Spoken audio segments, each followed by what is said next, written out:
আসসালামু আলাইকুম। আমি নাইমা জামান শক্তি। মর্নিং সিকনেস গর্ভাবস্থায় খুবই সাধারণ একটি লক্ষণ।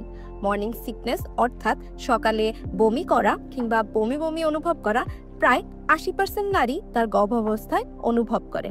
তবে এটি প্রথম ১২ সপ্তাহ অর্থাৎ ফার্স্ট ট্রাইমাস্টার পর কমে যায় কিংবা লক্ষণ আর তেমন দেখা যায় না।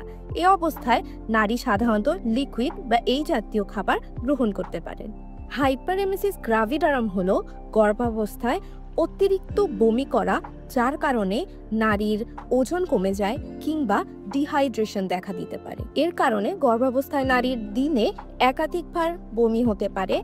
পাশাপাশি যদি কারো ডিহাইড্রেশন দেখা দেয় তবে অবশ্যই হসপিটালে ভর্তি হয়ে তার চিকিৎসকের পরামর্শে আইভি ফ্লুইড চিকিৎসা নিতে হবে। তবে এটি ৩%-এরও কম নারীদের ক্ষেত্রে দেখা দেয়। পাশাপাশি এটি সাধারণত ফার্স্ট ট্রাইমাস্টার অর্থাৎ ৬ সপ্তাহের কাছাকাছি সময়ে হয়ে থাকে এবং এর উপসর্গ কয়েক সপ্তাহ থেকে মাস পর্যন্ত স্থায়ী হতে পারে। উপসর্গগুলো হলো অতিরিক্ত বমি বমি ভাব কিংবা দিনে ৩ বারেরও বেশি বমি হওয়া, আগের ওজনের তুলনায় ৫% বা তার বেশি ওজন কমে যাওয়া, মাথা ঘোরানো কিংবা ডিহাইড্রেশন। এর প্রতিরোধ সম্ভব নয়, তবে গর্ভাবস্থায় এর ঝুঁকি সম্পর্কে সচেতন থাকাই উত্তম উপায়। এই ধরনের যে কোনো পরামর্শ ঘরে বসেই অভিজ্ঞ ও বিশেষজ্ঞ চিকিৎসকের সাহায্যে পেতে চাইলে যোগাযোগ করুন ডক্টর ম্যাপে।